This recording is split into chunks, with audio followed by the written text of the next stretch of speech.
Il existe un mot dans la Bible qui fait plus peur que l'athéisme. Un mot qui décrit une condition plus dangereuse que de nier ouvertement l'existence de Dieu. Et le plus terrifiant, c'est que cette condition peut vivre à l'intérieur de personnes qui vont à l'église tous les dimanches, qui connaissent des versets par cœur, qui prient avant les repas et qui prononcent le nom de Jésus avec naturel. Savez-vous quel est ce mot? L'impiété. Et avant que vous ne pensiez « cela n'a rien à voir avec moi, je crois en Dieu », je dois vous dire une chose qui fera peut-être un peu mal. L'impiété que la Bible dénonce le plus n'est pas celle de l'athée déclaré. C'est celle du religieux convaincu. C'est celle de celui qui confesse Dieu de la bouche, mais vit comme s'il n'avait absolument aucune autorité sur sa vie pratique. Celui qui connaît la parole, mais l'interprète pour se mettre à l'aise. Celui qui chante des louanges le dimanche et vit selon la chair le lundi. Celui qui dit Amen quand le prédicateur parle, mais continue dans le même mensonge, dans le même orgueil, dans le même péché caché, sans le moindre malaise. Dans les prochaines minutes, je veux vous emmener dans un voyage qui peut changer la façon dont vous vous percevez devant Dieu. Car à la fin de cette vidéo, soit vous sortirez fortifié dans la foi véritable qui transforme de l'intérieur, soit vous sortirez confronté à une réalité qui doit être traitée d'urgence. Il n'y a pas de juste milieu. Et je vous demande, avant de commencer, de ne pas écouter ceci comme une information religieuse, mais comme un avertissement personnel. Car l'Esprit de Dieu peut être en train de vous parler maintenant, à cet instant précis, au sujet de quelque chose que vous avez évité d'affronter. Allons ensemble comprendre ce qu'est, en fait, l'impiété aux yeux de Dieu, pourquoi elle est si subtile et dangereuse, et quel est le seul véritable antidote que la parole nous présente pour y échapper. Êtes-vous prêts? Alors respirez profondément. Ouvrez votre cœur et venez avec moi, car ce qui vient ensuite peut être exactement ce dont vous aviez besoin d'entendre aujourd'hui. La première chose que vous devez comprendre, c'est que l'impiété, au sens biblique, est bien plus profonde que l'absence de religion. Beaucoup de gens croient qu'impie est seulement l'athée, le matérialiste, celui qui se moque de la foi, celui qui nie l'existence de Dieu, celui qui n'a jamais mis les pieds dans une église, celui qui vit dans le vice flagrant, dans l'immoralité ouverte, dans le péché sans frein. Mais l'Écriture nous montre quelque chose de bien plus troublant. L'impiété, c'est vivre comme si Dieu n'avait pas autorité sur vous. Remarquez bien ces mots, comme si Dieu n'avait pas autorité sur vous. Ce n'est pas nécessairement nier qu'il existe, c'est reconnaître qu'il existe, mais vivre comme si sa parole était une suggestion, comme si sa volonté était facultative, comme si sa présence était un détail de la vie et non son centre. C'est appeler Dieu Seigneur du bout des lèvres et le traiter comme un conseiller distant dans les choix du quotidien. C'est reconnaître Jésus comme Sauveur, mais rejeter Jésus comme Seigneur. Et c'est la forme la plus subtile, la plus traîtresse et la plus dangereuse d'impiété qui existe, parce qu'elle se revêt de foi. Elle se camoufle en religiosité. Elle trompe jusqu'au propre cœur de celui qui la pratique. L'athée, au moins, sait qu'il est loin de Dieu. L'impie religieux vit dans l'illusion, pensant qu'il est près, alors qu'en réalité, il est loin. Jésus a dit en Matthieu chapitre 7, l'une des phrases les plus terrifiantes de toute la Bible. Il a dit « Ce n'est pas tout homme qui me dit « Seigneur, Seigneur » qui entrera dans le royaume des cieux, mais celui qui fait la volonté de mon Père qui est dans les cieux. » Vous percevez le poids de cela? Il ne suffit pas de l'appeler Seigneur. Il ne suffit pas de répéter le nom de Jésus. Il ne suffit pas de participer aux cultes, conférences, veillées, jeûnes, congrès. Si votre vie pratique ne reflète pas la volonté de Dieu, vous pouvez être à un pas d'entendre cette terrible sentence. « Retirez-vous de moi, je ne vous ai jamais connu. » Et remarquez que Jésus se réfère à des personnes qui prophétisaient en son nom, qui chassaient des démons en son nom, qui faisaient beaucoup de merveilles en son nom. Ce n'étaient pas des athées, ce n'étaient pas des païens, c'étaient des religieux actifs, ministrant des choses spirituelles, occupés à des activités d'apparence sacrée. Et pourtant, Jésus dit « Je ne les ai jamais connus ». Pourquoi? Parce qu'une vie peut être pleine de mouvements religieux et complètement vide d'obéissance authentique. Et c'est précisément ici que réside le danger de notre époque. Nous vivons une ère où l'on confond religiosité avec spiritualité, activité avec intimité, connaissance avec transformation. La personne lit des livres chrétiens, suit des prédicateurs sur les réseaux sociaux, commente Amen sur chaque publication spirituelle, poste des versets quotidiennement, Mais dans l'intimité de la chambre, dans le silence des décisions, dans l'obscurité des pensées, vit selon des standards qui n'ont absolument rien à voir avec l'Évangile. Elle cultive le ressentiment. Elle nourrit l'envie. Elle pratique le ragot. Elle ment avec naturel. Elle entretient des relations illicites. Elle trompe au travail. Elle triche financièrement. Elle maltraite sa famille à la maison. Et pourtant, elle se considère comme un chrétien à la bonne conscience. Cela, mon frère, ma sœur, c'est ce que la Bible appelle l'impiété religieuse. C'est le maquillage spirituel couvrant le vide intérieur. C'est l'écorce chrétienne enveloppant un cœur non régénéré. C'est le nom de Dieu utilisé comme étiquette, mais pas comme Seigneur. Et Dieu qui sonde les cœurs et éprouve les intentions, ne se laisse pas tromper par les apparences. Il ne regarde pas la surface que les autres voient. Il regarde ce que personne ne voit. Il examine les motifs les plus profonds. Il pèse chaque parole sur la balance de la sincérité. Il observe chaque geste à travers le filtre de l'intention. Et quand une vie ne s'aligne pas avec ce qu'elle confesse, Dieu appelle cela hypocrisie, mensonge spirituel, impiété déguisée. Je veux que vous vous arrêtiez un instant et vous posiez une question honnête. Dans ma vie pratique, sans le filtre des apparences, sans le masque des cultes, sans les vêtements de chrétien que je porte devant les autres, est-ce que je vis en reconnaissant l'autorité de Dieu sur chaque domaine de mon existence, sur ce que je regarde, sur ce que je dis, sur ce que je désire, sur la façon dont je traite les gens, sur la façon dont je gère l'argent, sur la façon dont j'utilise mon temps, sur la façon dont j'administre mon corps, ou est-ce que je vis divisé, donnant à Dieu ce qui reste, lui offrant seulement les domaines qui ne me coûtent rien et gardant le reste sous mon propre contrôle, comme si ma volonté avait plus de poids que la sienne. C'est la première blessure qui doit être ouverte. C'est le premier miroir que l'on doit regarder en face. Car sans reconnaître où peut habiter l'impiété, il n'y a aucune possibilité réelle qu'elle soit arrachée. La Bible n'appelle pas Dieu Seigneur par hasard. Le mot Seigneur implique domination, autorité, souveraineté, gouvernement. Quand vous dites que Jésus est Seigneur de votre vie, vous affirmez qu'il a le droit légitime de vous commander, de vous corriger, de vous diriger, de vous confronter, de vous transformer. Vous ne choisissez pas seulement une équipe religieuse, vous vous soumettez à une autorité. Et tout christianisme qui retire cette notion de seigneurie est un christianisme falsifié. C'est une foi adultérée. C'est une version diluée de l'Évangile qui n'a pas le pouvoir de sauver qui que ce soit. La véritable repentance commence quand la personne abandonne le trône de sa propre vie et remet ce trône à Christ. Non comme une figure symbolique, mais comme une réalité pratique, quotidienne, concrète, qui se manifeste dans les choix les plus banals du quotidien. Sans cette remise, toute profession de foi n'est que bruit religieux. Et regardez à quel point il est douloureux de penser à cela. Combien de personnes arriveront au jour du jugement pensant qu'elles étaient sauvées, pensant qu'elles avaient une relation avec Dieu, pensant qu'elles appartenaient au royaume, et découvriront, à cette heure terrible, qu'elles ont vécu toute leur vie dans une illusion spirituelle. Combien de personnes se présenteront devant le trône blanc, présentant comme curriculum leur participation à des ministères, leur fréquence au culte, leurs offrandes généreuses, leurs connaissances bibliques, et entendront ce verdict qu'elles n'auraient jamais imaginé recevoir. Ce n'est pas pour rien que Paul, dans sa lettre aux Corinthiens, a exhorté les croyants à s'examiner eux-mêmes pour voir s'ils demeuraient dans la foi, à s'éprouver eux-mêmes. Il ne suffit pas de supposer, il ne suffit pas de présumer, il ne suffit pas de penser. Il faut prouver, il faut examiner, il faut confronter sa propre vie avec la parole de Dieu et se demander honnêtement s'il y a correspondance entre ce que l'on dit et ce que l'on vit. Et cette auto-évaluation ne peut pas être faite une seule fois dans la vie. Elle doit être une pratique constante, parce que le cœur humain est trompeur, parce que la chair est traîtresse, parce que l'ennemi est subtil, parce que la religiosité vide s'infiltre silencieusement dans tout cœur inattentif.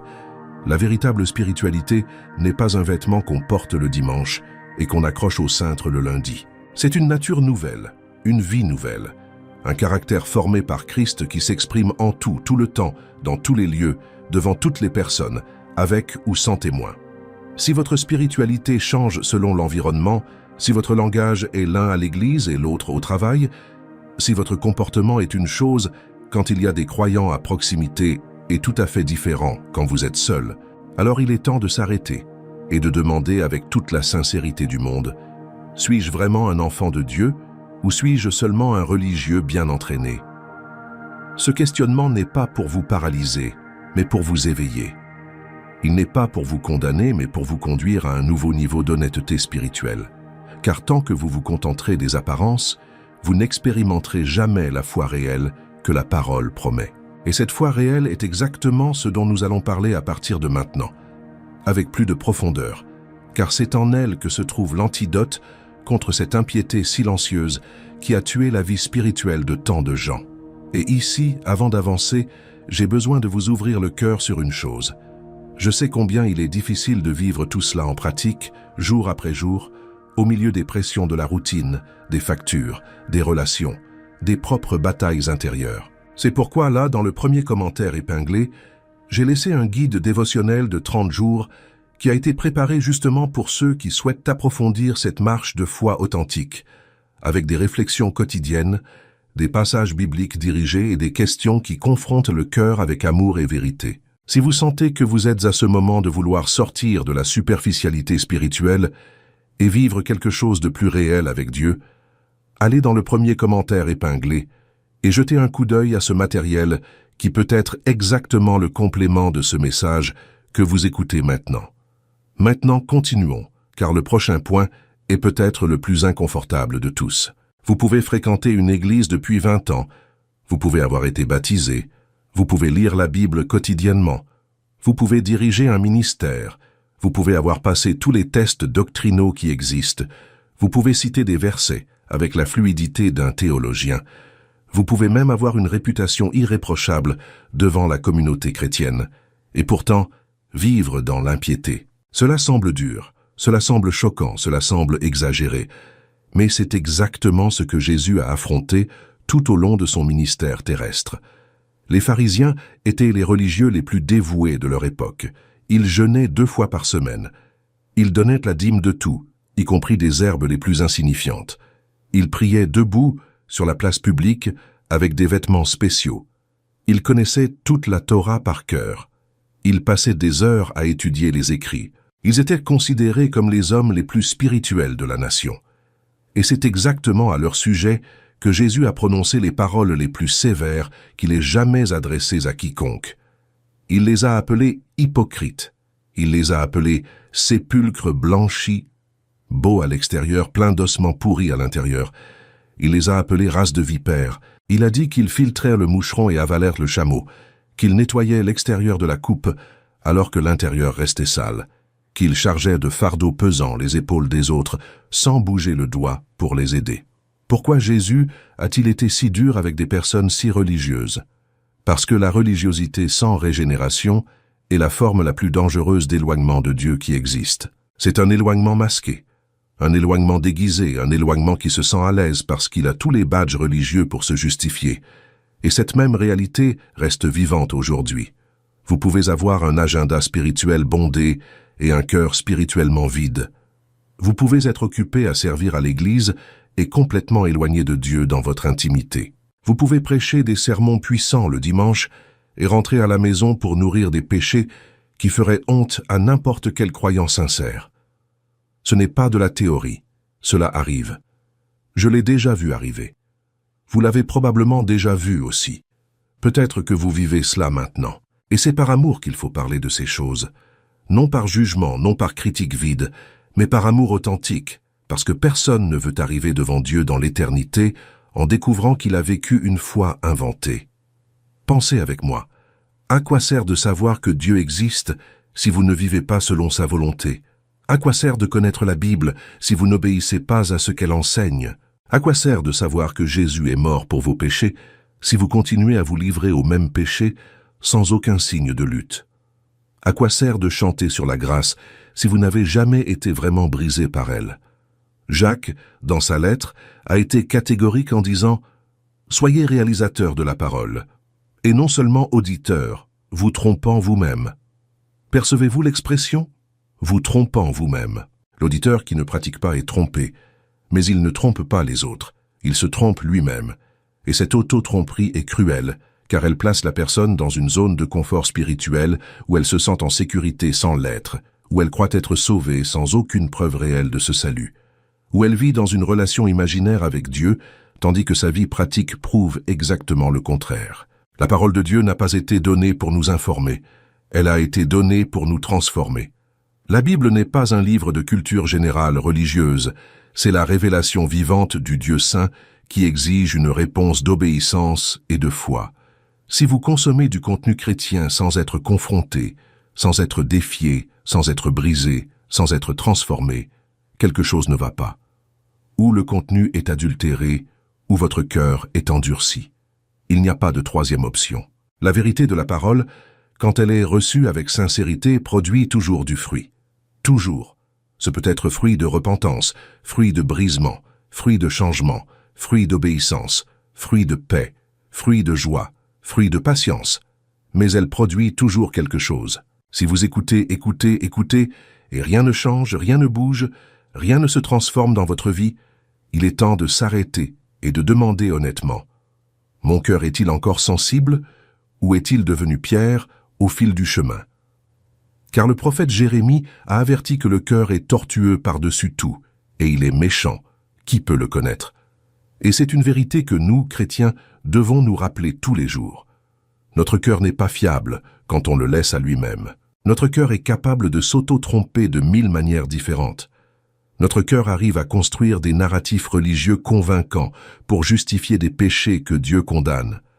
Notre cœur est capable de s'auto-valider, de s'auto-approuver, de s'auto-absoudre, sans jamais passer par le crible réel de la parole. C'est pourquoi nous avons besoin de l'Écriture comme miroir qui ne ment pas, comme scalpel qui n'a pas de pitié, comme lumière qui expose ce qui est caché dans les coins les plus sombres de notre âme. La question centrale n'est pas si vous allez à l'église ou non. La question est de savoir si l'église a transformé quelque chose en vous.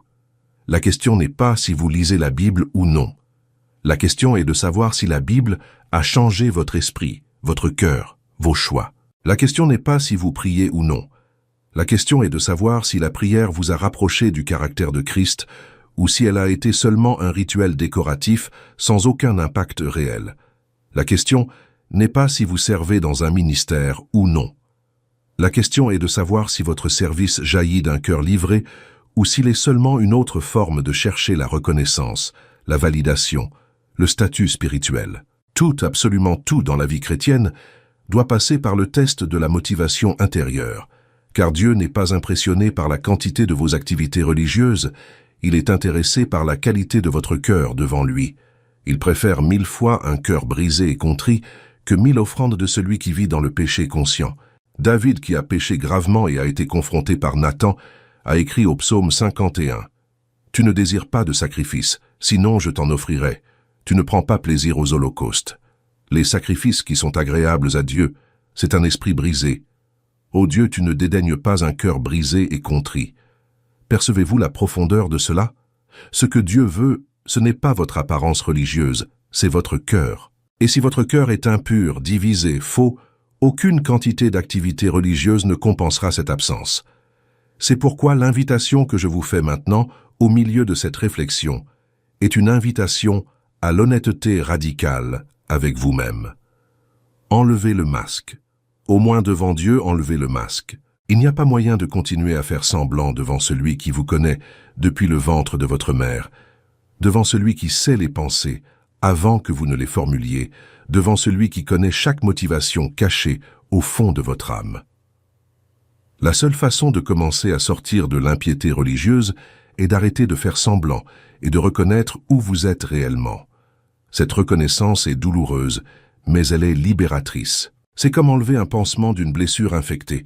Ça fait mal, ça saigne, ça brûle, mais c'est le premier pas vers la véritable guérison. Et tant que le bandage continuera à couvrir la blessure, l'infection continuera à progresser silencieusement, même si tout semble bien à l'extérieur. Alors aujourd'hui, maintenant, en cet instant précis, je vous invite à faire cette pause. Non pour vous condamner, mais pour vous confronter. Non pour vous enfoncer dans la culpabilité, mais pour ouvrir l'espace à la grâce transformatrice. Car la grâce de Dieu est plus puissante que n'importe quel péché, elle est plus grande que n'importe quelle impiété, Elle est capable de restaurer même les domaines les plus compromis. Mais elle n'opère que là où il y a de la sincérité. Là où il y a feinte, la grâce est résistée. Là où il y a orgueil religieux, la grâce est gaspillée. Là où il y a auto-justification, la grâce est silenciée. Mais là où il y a un cœur qui se rend, qui s'humilie, qui s'ouvre, qui confesse, là la grâce coule avec toute sa force transformatrice.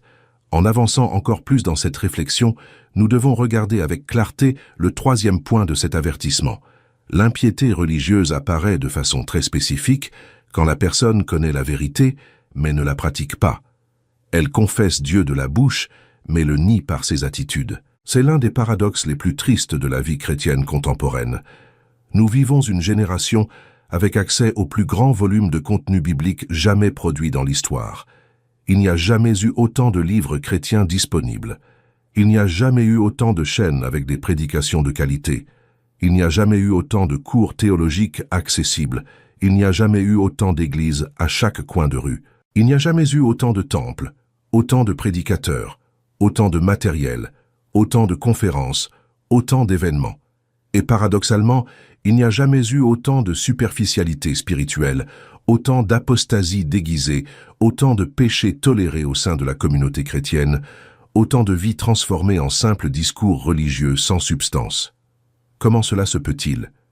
Comment pouvons-nous avoir tant d'accès à la vérité et produire si peu de sainteté réelle? La réponse est exactement à ce point. Parce que la connaissance sans pratique ne produit pas de transformation, elle produit de l'orgueil. Et l'orgueil religieux est le sol le plus fertile pour que toutes les autres formes de péché s'installent sans être perçues. Paul, écrivant à Timothée dans sa deuxième lettre, a décrit avec précision prophétique ce qui arriverait dans les derniers jours. Il a parlé d'hommes qui auraient l'apparence de la piété, mais en renieraient l'efficacité, son pouvoir transformateur. Ces hommes existent, vous en connaissez peut-être quelques-uns. Peut-être que, à un certain niveau, vous en êtes un. L'apparence de piété est facilement fabriquée. Vêtements adéquats, vocabulaire correct, posture contrôlée, phrases toutes faites, manifestations émotionnelles au bon moment. Tout cela peut être répété, pratiqué, perfectionné, sans aucune transformation intérieure réelle. Mais le pouvoir de la piété, le pouvoir réel de l'Évangile opérant dans une vie, celui-là ne peut pas être feint. Il se manifeste dans la manière dont la personne répond devant une offense. Il se révèle dans la façon dont elle agit quand personne ne regarde. Il apparaît dans la manière dont elle traite les plus faibles, les moins importants, ceux qui ne peuvent pas rendre l'appareil. Il se montre dans sa persévérance devant les tribulations. Il s'évidence dans sa disposition à servir sans applaudissement, à aimer sans réciprocité, à pardonner sans garantie. Le pouvoir de l'Évangile est visible précisément dans les lieux où l'apparence religieuse n'a pas moyen d'être performée. C'est là, dans le caché, dans l'intime, dans le silencieux, qu'on découvre s'il y a eu transformation réelle ou seulement adaptation superficielle. Jésus a raconté une parabole en Luc 6 au sujet de deux constructeurs. L'un a construit sa maison sur le rocher, l'autre sur le sable. Quand sont venus les torrents et les vents, la maison sur le rocher est restée, mais la maison sur le sable s'est écroulée, et il a expliqué que la maison sur le rocher représente celui qui entend ses paroles et les pratique, tandis que la maison sur le sable représente celui qui entend, mais ne pratique pas. Remarquez bien, tous les deux entendent, tous les deux connaissent l'enseignement. La différence est exclusivement dans la pratique, et la tempête, qui tôt ou tard viendra dans la vie de chacun, est celle qui révélera quelle a été la fondation réelle.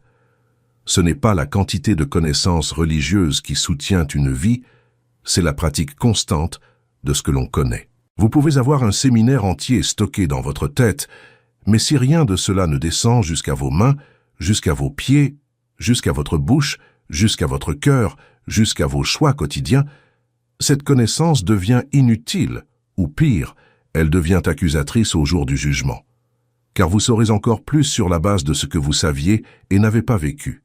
Il y a une différence gigantesque entre savoir et vivre. Savoir est facile, vivre coûte. Savoir n'exige rien de vous, vivre exige la reddition. Savoir peut même être confortable, vivre est confrontateur. Et c'est exactement pour cela que beaucoup de chrétiens s'arrêtent au niveau du savoir et n'avancent jamais vers le niveau du vivre. Parce que vivre fait mal, vivre change les plans, vivre défait les amitiés pécheresses, vivre exige d'abandonner les zones de confort, vivre implique de perdre quelque chose pour en gagner d'autres éternelles. Et beaucoup ne sont pas disposés à payer ce prix. Ils préfèrent le christianisme cérébral, intellectuel, théorique, décoratif, plutôt que le christianisme vécu, incarné, pratique, coûteux. Mais la Bible ne nous a pas appelés à être théoriciens de la foi. Elle nous a appelés à être disciples. Et un disciple est quelqu'un qui suit en fait, qui suit dans les choix, dans les relations, dans les finances, dans les réactions, dans les silences, dans les souffrances. Confesser Dieu de la bouche tout en le niant par les attitudes est l'une des formes les plus explicites d'impiété religieuse que la Bible dénonce. Paul, écrivant à Tite, a parlé exactement de ce type de personnes. Il a dit « Ils font profession de connaître Dieu, mais ils le renient par leurs œuvres, étant abominables, rebelles et incapables d'aucune bonne œuvre. » Incapable. Quel mot terrible, mais quel mot honnête. Il y a des personnes qui se présentent comme chrétiennes, mais leurs œuvres les désautorisent quotidiennement. Elles parlent d'amour, mais vivent dans la rancœur. Elles parlent de pureté, mais vivent dans l'immoralité. Elles parlent de générosité, mais vivent dans la mesquinerie. Elles parlent d'humilité, mais vivent dans l'orgueil. Elles parlent de foi, mais vivent dans l'anxiété constante. Ce contraste criant entre parole et vie ne passe pas inaperçu par Dieu, et ne devrait pas non plus passer inaperçu par nous-mêmes. Et peut-être vous sentez-vous inconfortable en entendant cela. Peut-être ressentez-vous un serrement dans la poitrine. Peut-être avez-vous envie de mettre en pause, de fermer la vidéo, de changer de sujet. Je vous le demande, ne le faites pas. Cet inconfort peut être exactement la voix du Saint-Esprit vous appelant à un niveau plus profond de communion avec Dieu. Ce serment peut être l'invitation à la repentance qui ouvrira une nouvelle phase spirituelle dans votre vie. Ne fuyez pas ce moment. Affrontez-le. Permettez à Dieu de toucher où il a besoin de toucher. Permettez-lui de désinstaller ce qui doit être désinstallé pour réinstaller une nouvelle vie en vous. Et si vous trouvez que cette vidéo vous touche d'une façon spéciale, je vous demande une faveur simple. Laissez votre like, abonnez-vous à la chaîne et activez les notifications. Non pour moi, mais pour que plus de personnes qui ont besoin d'entendre ce message soient atteintes par l'algorithme. Il y a des frères perdus dans une religiosité vide, sans savoir qu'il existe une foi réelle disponible pour eux. Et votre soutien à cette chaîne peut être l'instrument que Dieu utilise pour atteindre ces vies. Continuez avec moi, car le prochain point est fondamental pour comprendre comment l'impiété entre dans la vie de celui qui aime Dieu pour de vrai. Il existe une façon très subtile par laquelle l'impiété va s'installer peu à peu dans une vie chrétienne, et elle ne commence pas par de grands péchés visibles, elle commence par de petites concessions quotidiennes que personne ne perçoit. Le véritable danger n'est jamais dans ce qui est évident, il est dans ce qui se camoufle. Personne ne se réveille le matin et ne décide « Aujourd'hui, je vais m'éloigner de Dieu ». Personne ne planifie consciemment d'abandonner la foi. Le processus est graduel, silencieux, presque imperceptible. Cela commence par une petite décision d'entendre la parole et de l'ignorer ce jour précis. Vous êtes à l'église, vous entendez une exhortation claire sur quelque chose qui doit changer dans votre vie. Vous sentez la conviction, vous sentez l'appel à la repentance. Mais au lieu d'obéir à ce moment-là, vous reportez. Vous vous dites « Demain je m'en occupe, demain je traite ce domaine, demain je confronte ce péché. » Et demain arrive, et vous reportez encore, et un autre demain, et un autre report, et peu à peu, sans vous en rendre compte, vous avez éduqué votre cœur à résister à la voix de Dieu. Vous avez entraîné votre âme à entendre sans répondre, et quand vous vous en rendez compte, vous ne sentez plus cette conviction que vous sentiez avant. Vous ne vous incommodez plus avec ce qui vous incommodait auparavant. Vous ne vous compingissez plus devant les choses qui vous brisaient autrefois. Le cœur s'est durci à force de résister. Et ce durcissement, mon ami, est l'une des plus grandes tragédies qui puissent arriver à un chrétien. Car un cœur endurci devient incapable d'entendre Dieu avec la sensibilité nécessaire à la transformation. L'auteur des Hébreux a averti avec clarté « Aujourd'hui, si vous entendez sa voix, n'endurcissez pas votre cœur. » Aujourd'hui. L'insistance sur l'aujourd'hui est intentionnelle. Chaque fois que vous entendez la voix de Dieu appelant à la repentance, à l'obéissance, au changement, et que vous reportez, vous endurcissez un peu plus votre cœur. Et plus le cœur est endurci, plus il devient difficile d'entendre le prochain appel. C'est comme un muscle qui s'atrophie par manque d'usage. C'est comme une porte qui rouille par n'être jamais ouverte. La sensibilité spirituelle est une grâce qui doit être préservée avec un soin extrême, car une fois perdue, elle est très difficile à récupérer. Les petites concessions semblent inoffensives au moment où elles sont faites. Un petit mensonge pour éviter le conflit. Un regard prolongé sur ce qui ne devrait pas être vu. Un ragot partagé au milieu d'une conversation prétendument spirituelle. Un achat malhonnête. Une désobéissance au travail. Une parole impatiente avec un membre de la famille. Une omission devant l'injustice. Chacune de ces choses, isolément, semble petite, mais elles s'accumulent, elles s'additionnent, elles se multiplient, elles créent un modèle. Et ce modèle, avec le temps, devient un style de vie, et le style de vie, avec plus de temps, devient votre identité pratique devant Dieu. Ce n'est pas votre discours religieux qui définit qui vous êtes devant le Seigneur, c'est votre modèle constant de choix. Salomon a écrit dans le Cantique « Prenez-nous les renards, les petits renards, qui ravagent les vignes, car nos vignes sont en fleurs. » Remarquez l'expression « petit renard ». Ce ne sont pas les grands renards, ce sont les petits. Ce sont ceux qui semblent insignifiants, ceux qui s'infiltrent sans faire de bruit, ceux que personne ne voit entrer dans le jardin. Et ce sont justement eux qui dévorent les fruits avant qu'ils ne mûrissent. La vie spirituelle est ruinée non pas par les grands lions visibles, mais par les petits renards cachés. Et ces petits renards sont les concessions quotidiennes, les péchés de prédilection, les habitudes tolérées, les domaines gardés pour soi-même. Demandez-vous avec sincérité, quel est le petit renard qui dévore votre vigne? Quel est ce petit domaine que vous savez ne pas être en communion avec Dieu, mais que vous avez toléré, justifié, minimisé? Quel est ce péché que vous appelez faiblesse, mais qui en vérité est désobéissance consciente? Car tant que ces petits renards continueront vivant dans votre jardin, aucun fruit spirituel réel n'arrivera à mûrir pleinement. Vous pouvez même avoir de belles feuilles, paraître plein de vie spirituelle à l'extérieur, mais les fruits seront petits, rares, sans douceur, sans substance. Une autre forme subtile par laquelle l'impiété s'installe est la tentation de choisir son propre chemin, même en connaissant la volonté de Dieu. Cela arrive quand la personne lit la parole, comprend ce que Dieu veut, mais décide de son propre chef, que son chemin semble meilleur dans cette situation spécifique. C'est la vieille tentation d'Éden qui se répète dans le cœur humain. Faites-vous plus confiance à votre propre entendement qu'à Dieu. Et beaucoup de chrétiens, même bien intentionnés, tombent constamment dans ce piège. Ils savent ce que la Bible dit sur les relations, mais s'impliquent avec qui ils ne devraient pas parce que le cœur l'a voulu. Ils savent ce que la Bible dit sur l'honnêteté, mais justifient les raccourcis au travail parce que la situation financière sert. Ils savent ce que la Bible dit sur le pardon, mais nourrissent des rancunes parce que l'orgueil ne cède pas. Ils savent ce que la Bible dit sur la pureté, mais consomment du contenu inadéquat parce que personne ne voit. Et dans toutes ces situations, l'essence est la même, connaître la volonté de Dieu et choisir de suivre son propre chemin. Cela est de l'impiété. Cela peut ne pas le paraître, cela peut être emballé dans des justifications spirituelles, cela peut même être fait par une personne qui chante dans la louange de l'Église, mais l'essence devant Dieu est exactement celle-là. Proverbes est insistant sur cela. Le sage répète plusieurs fois qu'il y a des chemins qui paraissent droits à l'homme, mais leurs fins sont les chemins de la mort.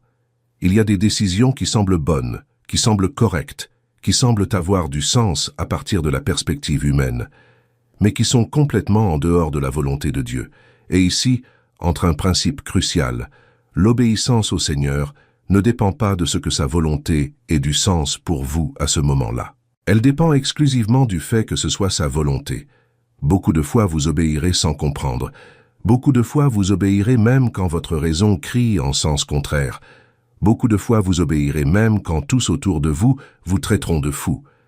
Mais l'obéissance par la foi est exactement cela.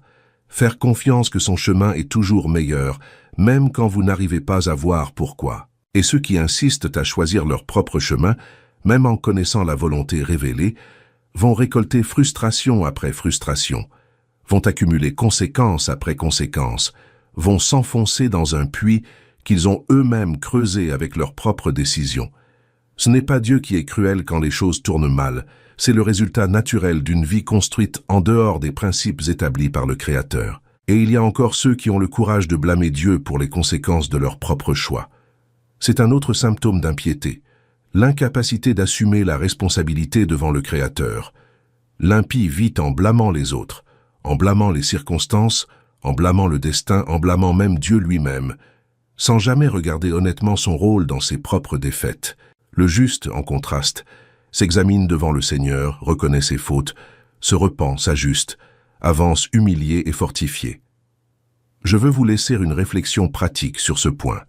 Les petites concessions ne s'arrêtent que quand vous décidez de les traiter avec le même sérieux avec lequel vous traiteriez une grande chute, car spirituellement parlant, toutes sont exactement aussi graves devant Dieu.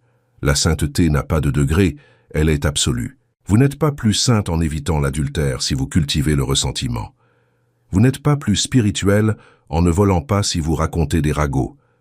Vous n'êtes pas plus chrétien en ne tuant pas si vous haïssez secrètement. Jésus a élevé le standard exactement pour montrer que la véritable justice commence dans le cœur, non seulement dans les actes visibles. Et dans ce chemin de profondeur spirituelle, dans le premier commentaire épinglé, j'ai laissé quelque chose qui peut vous aider dans cette marche. Allez là, jetez-y un coup d'œil. Avançons vers quelque chose d'extrêmement important.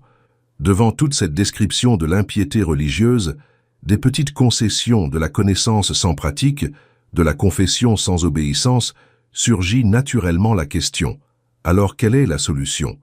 Quel est le chemin? Que devons-nous faire pour échapper à ce piège subtil? Et c'est ici que beaucoup se trompent. La réponse intuitive de la chair religieuse est « je dois faire plus ». J'ai besoin d'avoir plus de discipline, plus de prières, plus de lecture biblique, plus de jeûne, plus de service, plus d'activités religieuses. Mais paradoxalement, cette réponse, bien qu'elle paraisse spirituelle, est exactement ce qui perpétue le problème. Car l'antidote biblique contre l'impiété n'est pas plus d'apparence religieuse, plus d'activité ou plus de connaissances. C'est une foi authentique qui transforme la vie de l'intérieur vers l'extérieur. C'est un principe qui doit être compris avec profondeur. La plupart des personnes qui tombent dans le piège de l'impiété religieuse essaient de résoudre le problème avec plus de religion. Vous vous sentez éloigné de Dieu? Allez à plus de culte. Vous vous sentez sec spirituellement? Lisez davantage la Bible. Vous vivez dans le péché? Servez davantage. Vous ressentez de la culpabilité? Faites davantage de bonnes œuvres. Et bien que toutes ces choses en elles-mêmes soient bonnes et nécessaires, elles ne sont pas la solution au problème racine. Car le problème racine n'est pas le manque d'activité, c'est l'absence de foi véritable. C'est le manque d'une connexion réelle, vivante, transformatrice avec Christ. Et sans cette connexion, toutes les activités religieuses ne sont que des tentatives humaines de produire une spiritualité qui ne peut être donnée que par Dieu. Imaginez une plante qui flétrit. Vous pouvez l'arroser davantage, la mettre dans un pot plus grand, lui ajouter de l'engrais, la déplacer près de la fenêtre, mais si les racines sont pourries, toutes ces actions ne restaureront pas la vie de la plante. Ce dont elle a besoin, ce n'est pas plus de soins extérieurs, c'est de nouvelles racines. De la même façon, une vie spirituelle sans foi véritable peut recevoir couche après couche d'activités religieuses, mais rien de cela ne produira de vie réelle, car la racine est compromise.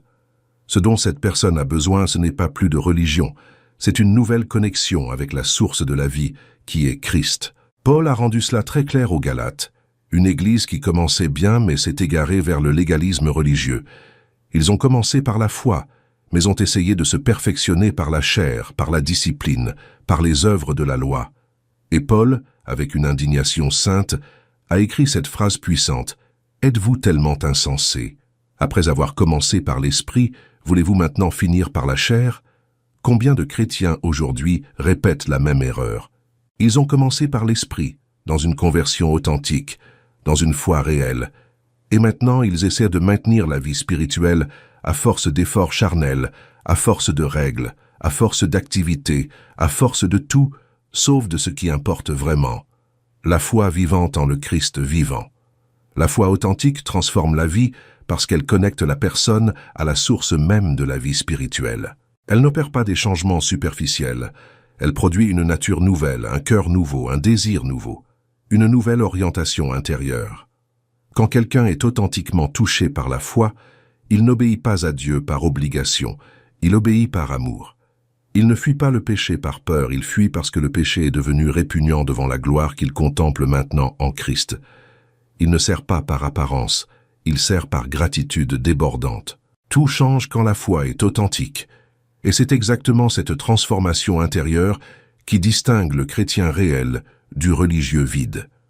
Pouvez-vous identifier cette différence dans votre vie? Quand vous obéissez à Dieu, est-ce par amour ou par peur? Quand vous vous éloignez du péché, est-ce par désir de sainteté ou par peur des conséquences?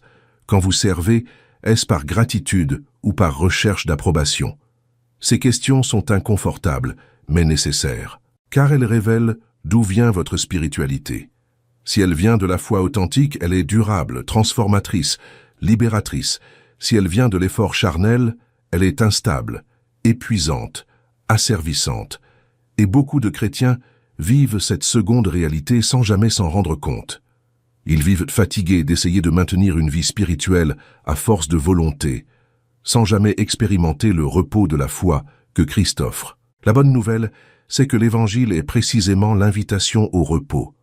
Jésus a dit « Venez à moi, vous tous qui êtes fatigués et chargés, et je vous donnerai du repos. » Il n'a pas dit « Venez à moi, et je vous donnerai plus de règles à accomplir. » Il a dit « Venez à moi et je vous donnerai du repos. » Ce repos est la cessation de l'effort charnel et la remise totale à sa grâce transformatrice. C'est la reconnaissance que vous ne pouvez pas vous sauver vous-même, vous ne pouvez pas vous sanctifier vous-même, vous ne pouvez pas produire en vous-même aucun changement réel. Tout cela est son œuvre en vous, par le moyen de la foi. Et cette foi n'est pas un produit de votre discipline, c'est un don de la grâce. Vous ne fabriquez pas la foi, vous la recevez. Vous ne la produisez pas par effort, vous la cultivez par communion. C'est pourquoi la vie spirituelle saine est une vie de dépendance radicale, non une vie d'autosuffisance religieuse. Plus vous reconnaissez que vous ne pouvez pas, plus vous ouvrez d'espace pour qu'il opère. Plus vous vous livrez, plus il transforme. Plus vous faites confiance, plus il se révèle. C'est la dynamique de la foi véritable. Et c'est pour cela que les pharisiens, avec toute leur activité religieuse intense, étaient si durement confrontés par Jésus, tandis que les pécheurs brisés, sans aucun curriculum religieux impressionnant, étaient accueillis avec tant d'amour. Ce n'est pas la quantité de religion qui importe, c'est la qualité de la foi. Ce n'est pas la taille de l'effort religieux, c'est la profondeur de la remise authentique. Et cette profondeur ne vient pas de la chair. Elle vient de l'opération du Saint-Esprit dans le cœur livré. Arrêtez-vous un moment et demandez-vous, ma foi a-t-elle produit une transformation réelle dans ma vie? Je ne parle pas de transformation dans l'apparence extérieure, mais de transformation dans le cœur, dans les motivations, dans les désirs, dans les réactions instinctives. Aimez-vous plus Dieu aujourd'hui qu'il y a 1 an? Aimez-vous plus les gens aujourd'hui qu'il y a 5 ans? Vous conformez-vous davantage à l'image de Christ aujourd'hui qu'il y a 10 ans?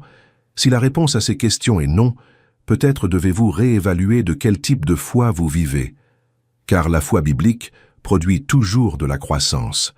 Elle peut produire lentement, peut produire avec des hauts et des bas, mais elle produit toujours. Une foi stagnée pendant des années entières, sans aucun signe d'approfondissement, sans aucune manifestation claire de transformation, est une foi qui doit être examinée avec sincérité. Peut-être que ce n'est pas une foi réelle, peut-être que c'est seulement une adhésion intellectuelle à un système religieux.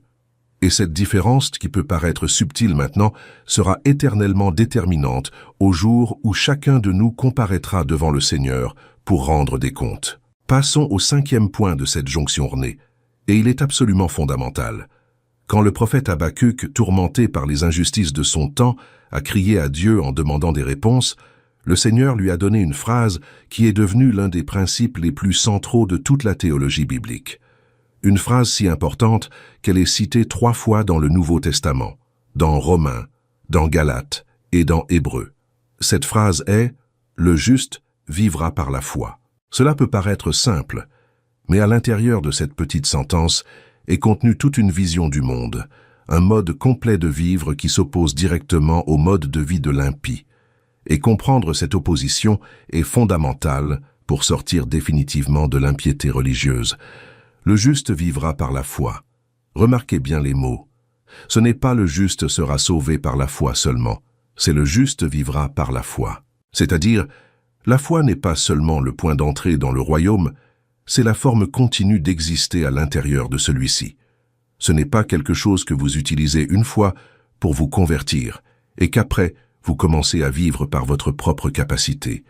C'est la manière quotidienne, constante, ininterrompue de se relationner avec Dieu, de prendre des décisions, d'affronter les défis, de gérer les pertes, de recevoir les joies, d'avancer et de reculer. Tout, absolument tout dans la vie du juste, doit être imprégné de foi.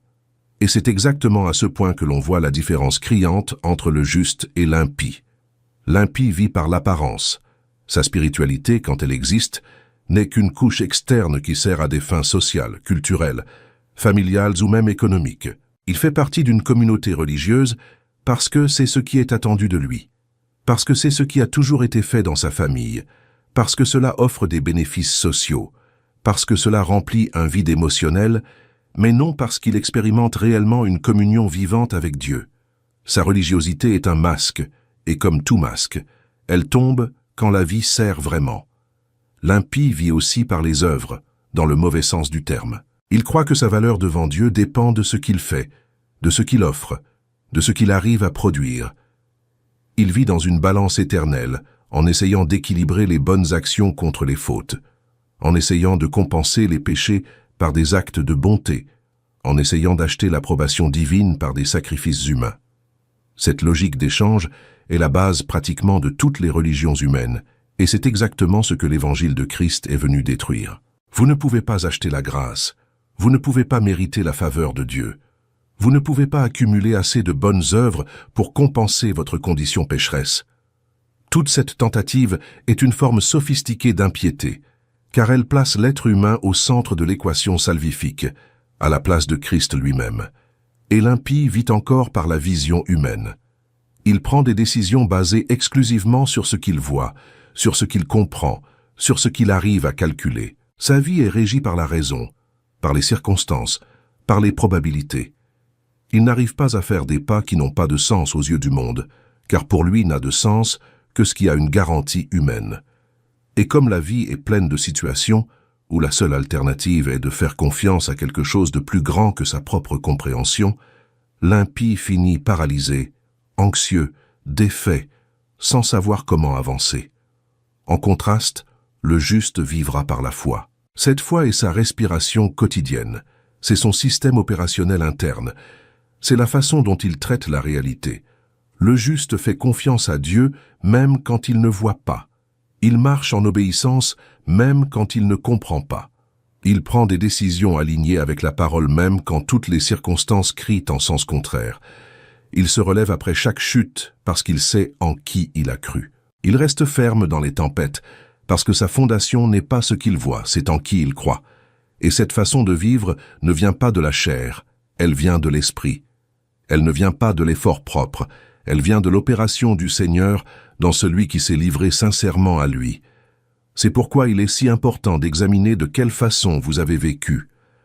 Avez-vous vécu par apparence ou par foi réelle? Avez-vous vécu par les œuvres ou par la grâce qui produit les bonnes œuvres? Avez-vous vécu par vision humaine ou par confiance en Dieu, même dans l'obscurité?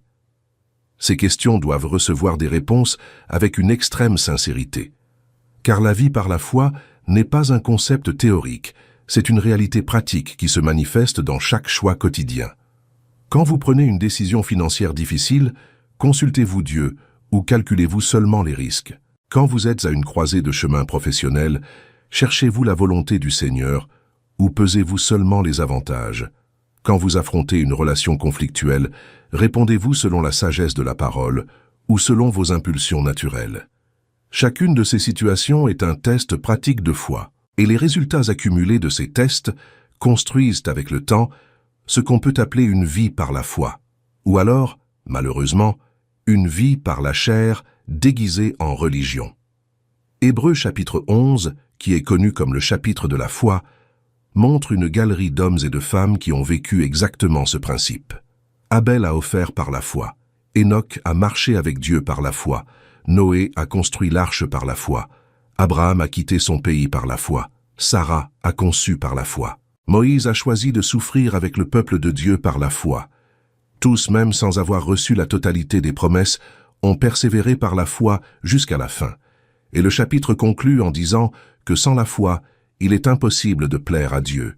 Ce n'est pas difficile, c'est impossible. Remarquez bien que vous pouvez offrir des dîmes généreuses, vous pouvez jeûner hebdomadairement, vous pouvez prêcher à des milliers, vous pouvez écrire des livres théologiques brillants. Mais s'il n'y a pas de foi véritable à la base de tout cela, il est impossible de plaire à Dieu. Toute la religiosité du monde, sans foi réelle, n'est qu'une activité humaine décorant une vie vide. C'est la dénonciation profonde que la parole fait contre le christianisme superficiel. Et c'est aussi la porte vers le christianisme profond, réel, transformateur, qui connaît le cœur de Dieu et qui est connu par lui. Êtes-vous disposé à sortir du niveau des apparences et à plonger dans le niveau de la foi réelle? C'est l'invitation. C'est le défi. C'est la porte étroite que peu trouvent, mais qui conduit à la vie véritable. Avant de continuer, je veux vous poser une question. Voulez-vous franchir l'étape suivante? Regardez le premier commentaire épinglé. En avançant, il est fondamental que nous comprenions avec clarté ce qu'est la foi biblique, car il y a beaucoup de confusion sur ce thème. La majorité des personnes, quand elles entendent le mot foi, pensent à seulement croire que Dieu existe, à avoir une croyance mentale en l'existence d'un être supérieur. Mais la foi biblique va infiniment au-delà de cela. Jacques, dans sa lettre, a été très direct. « Tu crois qu'il y a un seul Dieu, tu fais bien. Les démons le croient aussi, et ils tremblent. » Imaginez seulement, les démons croient que Dieu existe. Ils croient avec beaucoup plus de conviction que beaucoup de chrétiens, parce qu'ils ont expérimenté directement la réalité spirituelle. Ils savent qu'il existe le ciel, ils savent qu'il existe l'enfer, ils savent qu'il existe Christ, ils savent qu'il existe le jugement final. Et pourtant, ce sont des démons. La simple croyance en l'existence de Dieu, par conséquent, ne sauve personne, ne sanctifie personne, ne distingue personne. Ce qui distingue un enfant de Dieu d'un démon n'est pas la croyance intellectuelle, c'est la reddition soumise. Et cette reddition est ce qui définit la foi biblique véritable. La foi biblique implique 3 éléments fondamentaux qui doivent être présents simultanément. Le premier est la confiance. Confiance absolue dans le caractère, dans la promesse et dans l'action de Dieu. Ce n'est pas faire confiance qu'il existe, c'est faire confiance en qui il est, en ce qu'il a dit, en ce qu'il fait. C'est se reposer en lui comme un enfant se repose dans les bras du Père aimant, sans peur, sans anxiété, sans besoin de garantie supplémentaire. Le second élément est la reddition. Reddition complète, totale, sans restriction, sans condition. C'est la remise du trône de sa propre vie à la Seigneurie de Christ. C'est cesser d'être le protagoniste de sa propre histoire et reconnaître qu'il est l'auteur. C'est abandonner ses propres plans pour embrasser ses desseins, même quand ces desseins exigent des chemins difficiles. Et le troisième élément est l'obéissance. Obéissance pratique, quotidienne, constante, démontrée dans chaque choix réel de la vie. Ce n'est pas seulement savoir ce que Dieu veut, c'est faire ce qu'il veut. Ce n'est pas seulement avoir de bonnes intentions, c'est vivre une vie cohérente avec ce que l'on professe croire. Quand ces 3 éléments sont présents, il y a foi biblique. Quand il en manque un, il y a religiosité, mais pas de foi réelle. Il y a croyance, mais pas de salut. Il y a discours, mais pas de vie. Voyez comment Abraham est cité comme le père de la foi. Pourquoi? Parce qu'il a eu la croyance en l'existence de Dieu? Non, parce qu'il a combiné les 3 éléments. Il a fait confiance au caractère de Dieu quand il a reçu la promesse d'une terre qu'il ne connaissait même pas. Il s'est rendu complètement quand il est sorti de son pays sans savoir où il allait. Et il a obéi pratiquement quand, au moment le plus difficile de toute sa vie, il a emmené son fils Isaac à la montagne pour le sacrifier selon ce que Dieu avait ordonné. Confiance, reddition et obéissance. Tout présent, tout opérant, tout manifeste. C'est pour cela qu'Abraham a été appelé ami de Dieu. C'est pour cela que sa foi lui a été imputée à justice. C'est pour cela qu'il est devenu le modèle pour tous les croyants de toutes les époques. Demandez-vous honnêtement, la foi que je professe a-t-elle ces 3 éléments? Est-ce que je fais confiance à Dieu même quand les circonstances contredisent ses promesses? Me suis-je rendu complètement à sa seigneurie? Ou est-ce que je maintiens encore des domaines réservés pour moi-même? Est-ce que j'obéis pratiquement ou mon obéissance est-elle seulement théorique? Si votre foi échoue à l'un de ces points, elle n'est pas complète, elle n'est pas biblique. Ce n'est pas la foi qui justifie et sauve. Je ne dis pas cela pour vous faire peur, je dis cela pour vous alerter. Car il y a beaucoup de personnes qui vivent avec une foi incomplète en pensant qu'elles vont bien. Et cette fausse perception est exactement ce qui empêche la croissance réelle et la transformation véritable. Je vais utiliser une illustration simple pour rendre cela encore plus clair. Imaginez qu'il existe un pont au-dessus d'un abîme profond.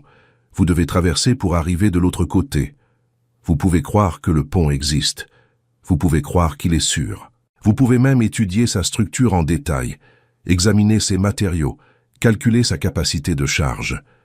Mais si vous ne franchissez pas le pas de mettre votre poids sur lui, votre croyance ne vous mène nulle part.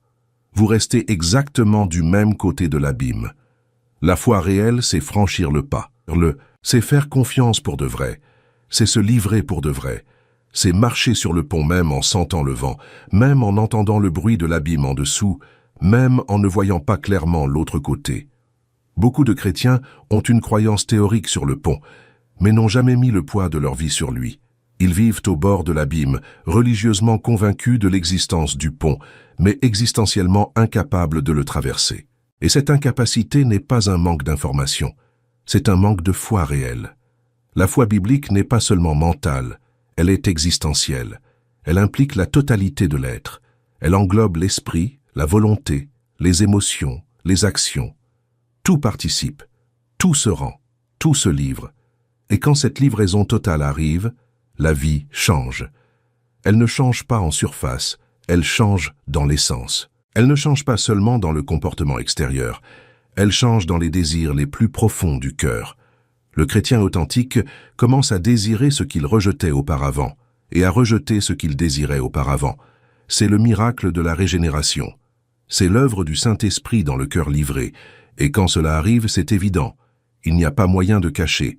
Les personnes autour s'en aperçoivent. La famille s'en aperçoit. Les amis s'en aperçoivent. Les collègues de travail s'en aperçoivent. Il y a un changement réel, palpable, observable.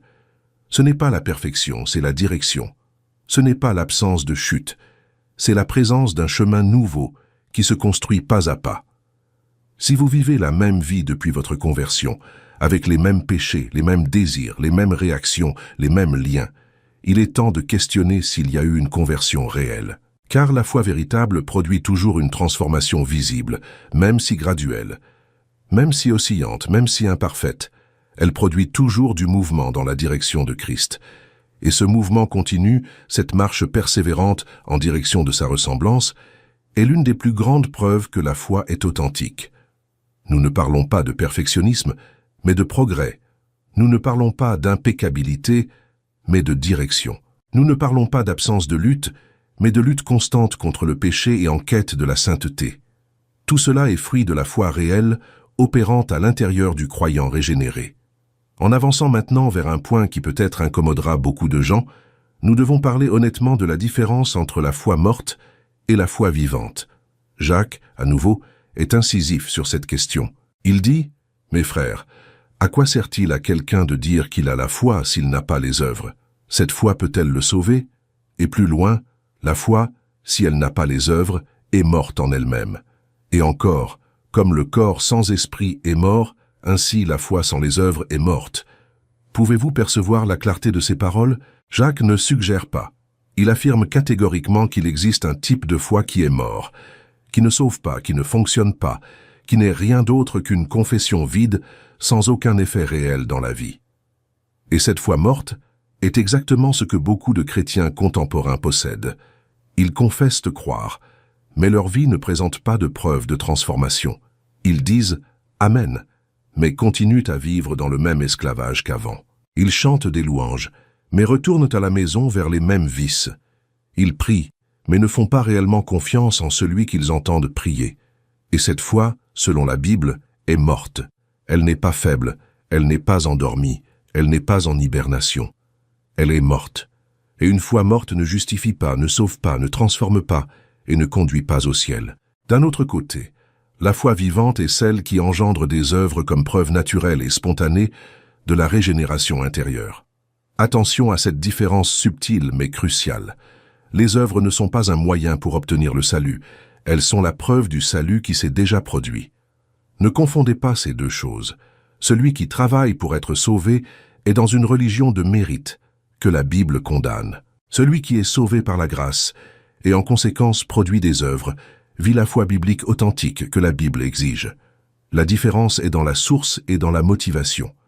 Les œuvres qui proviennent de la foi ne sont pas des efforts pour plaire à Dieu du type marchandage, ce sont des manifestations d'un cœur transformé qui désire naturellement plaire à celui qui l'a régénéré. Ces œuvres incluent l'amour authentique des frères, la générosité envers les nécessiteux, la patience avec les difficiles, le pardon des offenseurs, la pureté dans les relations, l'honnêteté dans les affaires, la fidélité dans les engagements, l'intégrité dans les paroles. Tout cela jaillit naturellement d'une foi vivante, non comme un effort pénible, mais comme expression spontanée d'une nature nouvelle. Quand il y a transformation intérieure, les œuvres viennent. Quand il n'y a pas de transformation intérieure, toute œuvre forcée ne sera qu'un autre exemple de religiosité vide, qui se fatigue vite et est bientôt abandonnée. C'est pourquoi il est si important de distinguer entre ces deux réalités. Vous n'arrivez pas à construire une vie spirituelle durable sur de mauvaises fondations. Si votre foi ne produit pas d'œuvres, peut-être qu'elle est morte. Si elle produit des œuvres qui ne viennent pas du cœur, peut-être qu'elle n'est qu'une religiosité dissimulée. Mais si elle produit des œuvres qui jaillissent naturellement de l'amour pour Christ, alors vous vivez la foi véritable que l'Écriture exalte tant. Je sais que ces réflexions sont profondes et peuvent être difficiles à traiter. C'est pourquoi j'ai préparé quelque chose de spécial pour ceux qui veulent aller plus loin. C'est dans le premier commentaire épinglé. En continuant, nous devons regarder avec plus de soin un thème qui a été déformé dans beaucoup de chaires contemporaines, la relation entre la foi, la grâce, les œuvres et le salut. Ce thème, quand il est mal expliqué, produit deux extrêmes dangereux. Le premier extrême est le légalisme, qui met toute l'emphase sur les œuvres humaines, transformant le salut en une conquête personnelle par le moyen d'efforts religieux. Le second extrême est l'antinomianisme, qui déforme la grâce de Dieu, la transformant en une permission de pécher librement, puisque tout est couvert par le sacrifice de Christ. Les deux extrêmes sont également dangereux, également anti-bibliques, également destructeurs de la foi véritable. La position biblique équilibrée est exactement au centre. Le salut est par la grâce au moyen de la foi, non par les œuvres, afin que personne ne se glorifie. Ces paroles de Paul aux Éphésiens sont fondamentales. C'est par la grâce que vous êtes sauvés, par le moyen de la foi, et cela ne vient pas de vous, c'est le don de Dieu. Ce n'est point par les œuvres, afin que personne ne se glorifie. Remarquez comme Paul élimine toute possibilité d'orgueil humain. Le salut n'est pas un mérite, c'est un don. Ce n'est pas une conquête, c'est un cadeau. Cela ne vient pas des œuvres humaines, cela vient de la grâce divine. Celui qui essaie de gagner le salut par son propre mérite s'oppose au fondement même de l'Évangile. Mais Paul ne s'arrête pas là. Il continue la pensée au verset suivant, et ce complément est crucial. Il dit « Car nous sommes son ouvrage, ayant été créés en Christ Jésus pour de bonnes œuvres, que Dieu a préparées d'avance, afin que nous les pratiquions. » Percevez-vous l'harmonie brillante de ce passage? Le salut n'est pas par les œuvres, mais le salut est pour les œuvres. Nous ne sommes pas sauvés par les œuvres, mais nous sommes sauvés pour réaliser des œuvres que Dieu a préparées avant la fondation du monde. Les œuvres ne sont pas cause du salut, elles en sont la finalité. Celui qui a été sauvé pour de vrai ne reste pas le même. Il devient une nouvelle créature créée en Christ Jésus pour marcher dans de bonnes œuvres.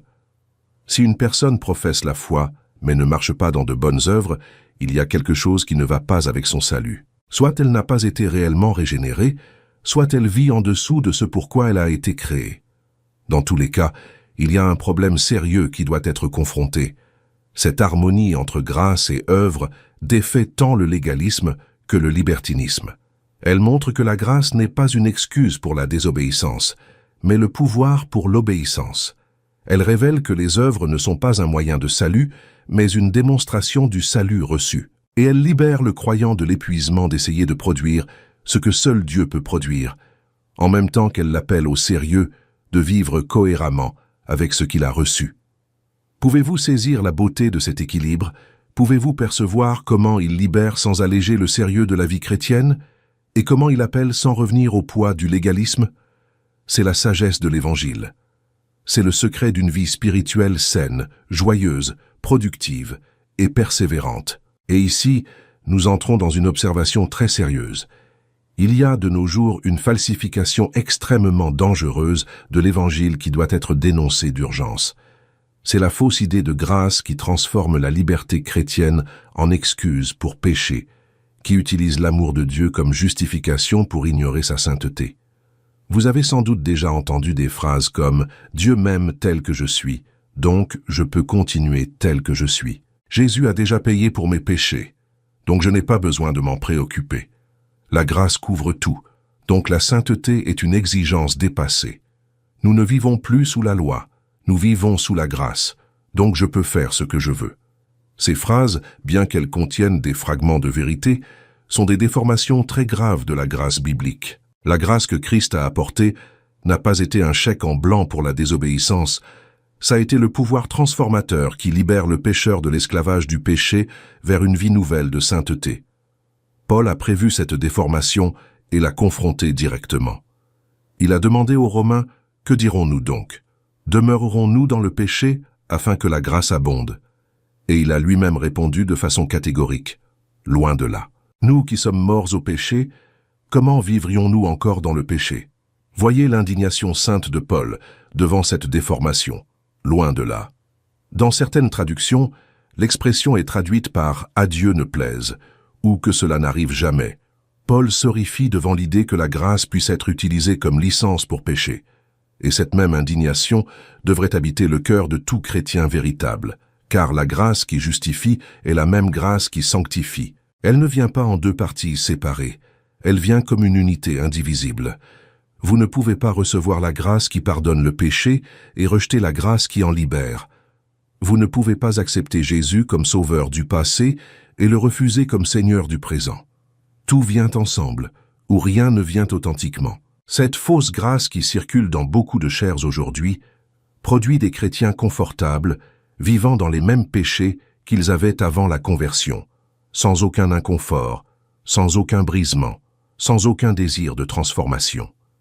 Ils prient, lisent la Bible, vont à l'église, mais vivent dans l'adultère, dans le mensonge, dans la malhonnêteté, dans la pornographie, dans la haine, dans l'amertume, sans aucune intention réelle d'abandonner ces pratiques. Et quand quelqu'un ose les confronter, ils se cachent derrière la grâce mal interprétée, en disant que personne ne peut les juger, qu'ils sont sous la miséricorde divine, que Dieu les aime tels qu'ils sont.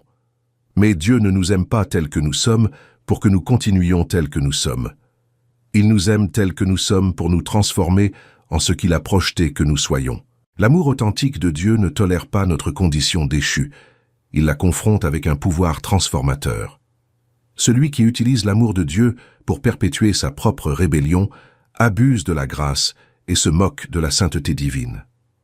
Hébreux donne un avertissement terrible à ce sujet quand il parle de ceux qui foulent aux pieds le Fils de Dieu, qui regardent comme profane le sang de l'alliance et qui outragent l'esprit de la grâce. Ces paroles décrivent précisément qui traitent avec légèreté le sacrifice de Christ, qui continue à vivre dans le péché conscient sans aucun brisement réel, qui utilise la grâce comme cachette pour la désobéissance.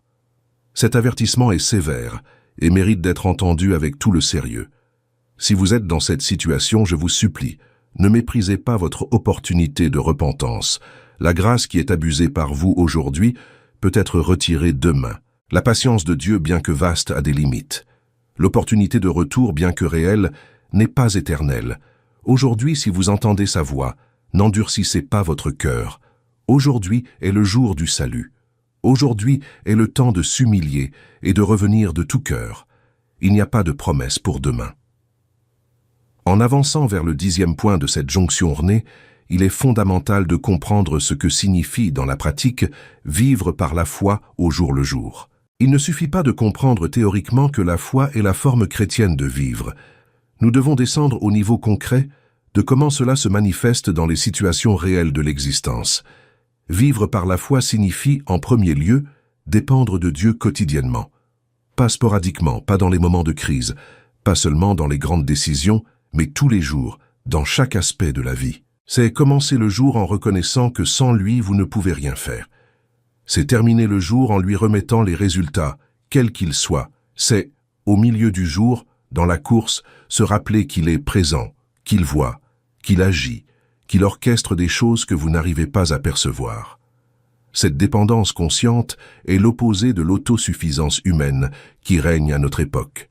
Le monde nous enseigne à faire confiance en nous-mêmes, à compter sur nos propres ressources, à construire notre avenir avec nos propres forces. L'Évangile nous enseigne exactement le contraire, que nous sommes complètement dépendants du Créateur pour tout, de l'air que nous respirons au pain de chaque jour, de la santé du corps à la direction de l'âme. Reconnaître cette dépendance n'est pas une faiblesse, c'est la sagesse. C'est se placer dans la position correcte devant celui qui soutient l'univers par la parole de sa puissance. Vivre par la foi signifie aussi obéir, même sans comprendre. C'est l'un des aspects les plus difficiles de la vie chrétienne. Fréquemment, Dieu nous appelle à faire des choses qui n'ont pas de sens à notre logique humaine. Il nous demande de pardonner à qui nous a blessés profondément. Il nous demande de servir qui nous a porté préjudice. Il nous demande de renoncer à quelque chose qui paraissait si juste. Il nous demande d'attendre quand tout crie à l'action immédiate. Il nous demande d'agir quand tout conseille d'attendre. Et dans chacune de ces situations, nous sommes placés devant le choix fondamental. Faire confiance à notre raison ou faire confiance à sa parole. La foi biblique choisit toujours la parole, même quand la raison ne comprend pas. Non parce que la raison soit mauvaise, mais parce qu'elle est limitée. Non parce qu'il soit erroné de penser, mais parce que la pensée humaine n'atteint pas la complexité des desseins divins. Dieu voit le tableau complet, nous voyons des fragments. Dieu connaît la fin depuis le commencement. Nous luttons pour comprendre le présent. Lui faire confiance, par conséquent, est plus sage que de faire confiance à nous-mêmes, même quand la logique immédiate suggère le contraire. Un autre aspect crucial est faire confiance même sans voir. La foi, selon Hébreux, est la ferme assurance des choses qu'on espère, la démonstration de celles qu'on ne voit pas. Remarquez les mots « qu'on ne voit pas ». La foi opère précisément dans ce qui est hors de portée des sens physiques. Si vous ne croyez qu'en ce que vous voyez, vous n'exercez pas la foi biblique, vous ne faites que constater des réalités visibles. La foi biblique va au-delà.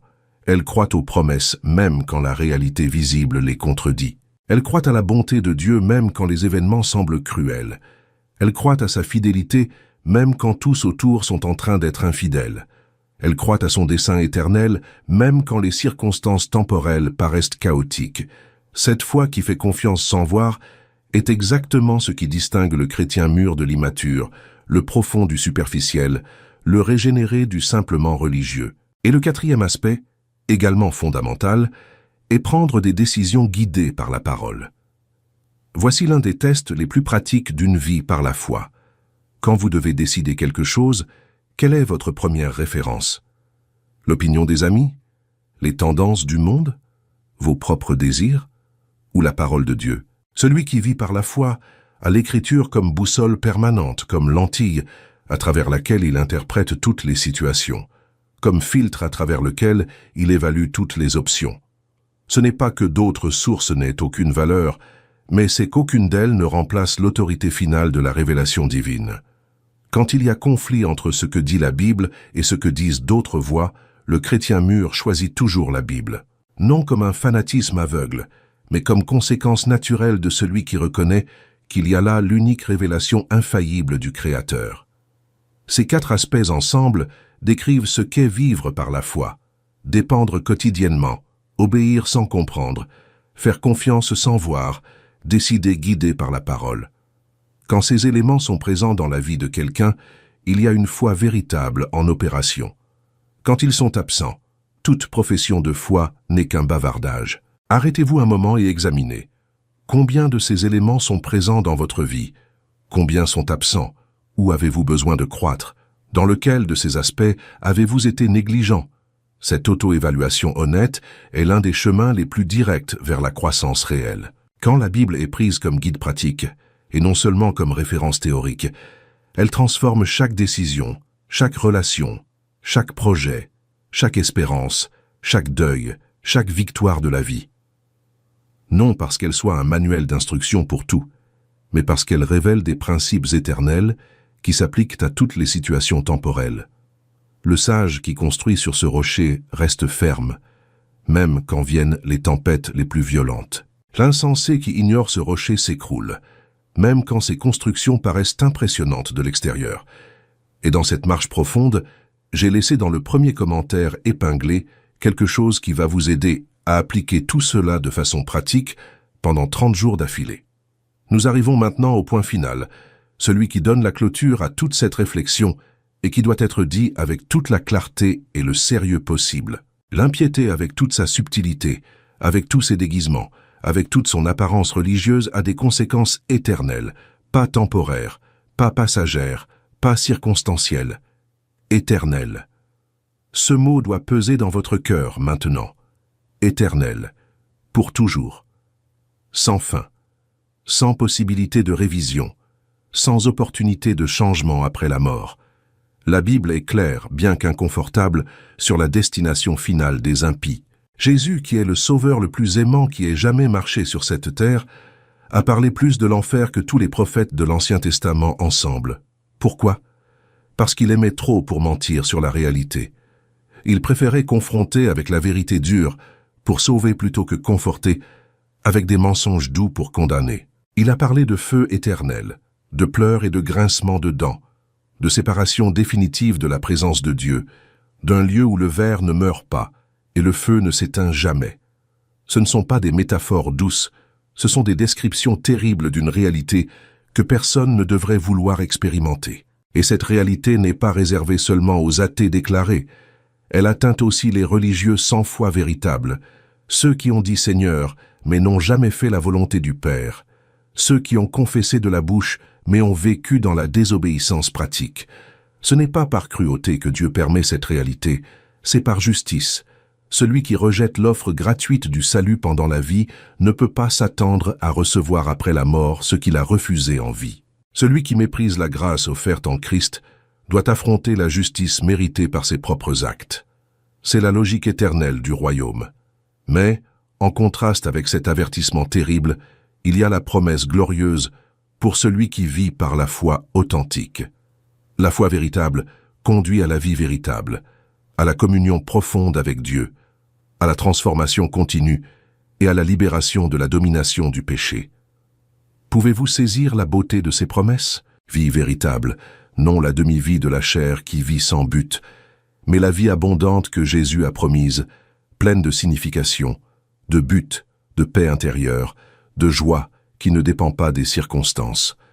Communion avec Dieu, non la religion distante qui n'accomplit que des rituels, mais la relation intime de fils avec père, d'amis avec amis, de fiancé avec fiancé. Transformation progressive, non la stagnation spirituelle qui hante tant de chrétiens professants, mais la croissance continue dans la ressemblance de Christ, manifeste dans chaque sphère de l'existence. Et liberté de la domination du péché, non la fausse liberté du monde qui a servi tout en promettant l'autonomie, mais la vraie liberté des enfants de Dieu qui choisissent d'aimer, choisissent d'obéir, choisissent de servir, non par obligation, mais par gratitude débordante. Tout cela est disponible pour celui qui se rend véritablement à la foi biblique. Tout cela est l'héritage des justes qui vivent par la foi. Tout cela est l'invitation qui résonne du ciel pour chaque cœur disposé à s'ouvrir à l'œuvre réelle du Saint-Esprit. Et vous, où en êtes-vous à ce moment? De quel côté de cette équation vous trouvez-vous aujourd'hui? Êtes-vous sur la piste de l'impiété religieuse en maintenant les apparences sans avoir de substance? Ou êtes-vous sur la marche de la foi réelle avec toutes ses exigences et toutes ses joies? Il n'y a pas de position neutre, il n'existe pas de juste milieu. Soit vous marchez en direction du royaume, dans une obéissance croissante et une foi opérante, soit vous marchez en direction de la perdition, même déguisé en religieux bien entraîné. Arrêtez-vous et pensez honnêtement, sans masque, sans excuse, sans détour. Vous connaissez la réponse en vous-même. Le Saint-Esprit, en cet instant précis, est en train de témoigner à votre conscience. Et si vous ressentez cet inconfort familier, ce poids dans la poitrine, cette voix douce mais ferme qui vous appelle, Ne résistez pas, ne reportez pas, n'endurcissez pas votre cœur une fois de plus. Aujourd'hui, maintenant, est le moment de la décision. Vous pouvez changer de direction. Vous pouvez vous repentir authentiquement des péchés, des concessions, des petits renards, de la religiosité vide, et vous tourner vers le Seigneur de tout votre cœur. Il est disposé à vous recevoir, à vous restaurer, à vous reconstruire. Sa grâce est plus grande que toute impiété qui a habité en vous. Le sang de Christ est puissant pour purifier toute tâche, aussi profonde qu'elle paraisse. Mais le pas de la repentance réelle est nécessaire, non d'une simple promesse religieuse, et le pas de la foi véritable, non d'une simple profession de foi. Cela requiert de l'humilité, cela requiert du brisement, cela requiert d'abandonner la confiance en soi-même et de tout déposer dans le Sauveur. Mais ce qu'on gagne est infiniment plus grand que tout ce qu'on perd. Vous gagnez une vie nouvelle, un cœur nouveau, une destinée nouvelle, une nature nouvelle. Vous gagnez Christ lui-même habitant en vous par la présence du Saint-Esprit. Vous gagnez l'espérance inébranlable de la gloire éternelle aux côtés de celui qui vous a aimé et s'est donné pour vous. Cela, et rien de moins, est ce qui est en jeu. Ne traitez pas cela comme une réflexion religieuse de plus, traitez cela comme l'invitation la plus sérieuse de votre existence, car véritablement, elle l'est. Quand cette vidéo finira, vous aurez pris une décision, même si vous ne la verbalisez pas. Soit vous ferez un pas concret en direction de la foi véritable, soit vous continuerez sur le chemin où vous étiez, avec toutes les conséquences que cela implique. Je prie pour que vous choisissiez la vie, que vous choisissiez la vérité, que vous choisissiez Christ. Non comme un ajout de plus à votre collection religieuse, mais comme le Seigneur absolu de chaque centimètre de votre existence. Et si ce message vous a touché d'une certaine manière, je vous demande avec sincérité de commenter ci-dessous. Dites-moi à quel point vous avez été le plus confronté, quelle réflexion a le plus pesé dans votre cœur, dans quel domaine vous sentez que vous avez besoin de transformation. Votre commentaire peut être exactement le témoignage qu'une autre personne a besoin de lire pour aussi être éveillée. Et si Dieu le met dans votre cœur, partagez cette vidéo avec quelqu'un que vous croyez avoir besoin d'entendre cela. Ce peut être un membre de la famille, un ami, quelqu'un de votre église, quelqu'un de vos réseaux sociaux. Vous ne savez jamais qui vit à la limite entre l'impiété religieuse et la foi véritable. Et votre partage peut être l'instrument que Dieu utilise pour atteindre cette personne au bon moment. Vous ne vous êtes pas encore abonné à la chaîne? Faites-le maintenant. Activez la cloche des notifications pour que vous ne perdiez pas les prochaines vidéos que nous préparons avec tout le soin. Et rappelez-vous, dans le premier commentaire épinglé, il y a un matériel qui approfondit exactement ce que nous avons vu aujourd'hui, dans un format pratique de 30 jours, pour que vous parcouriez ce voyage de foi réel pas à pas, avec des réflexions, des passages et des questions quotidiennes qui vont vous aider à vivre tout cela de manière concrète. Allez-y et jetez-y un coup d'œil. Que le Seigneur vous bénisse profondément, que sa grâce transformatrice opère de façon réelle et durable dans votre vie. Que la foi biblique habite en vous, non comme simple confession, mais comme vie vécue.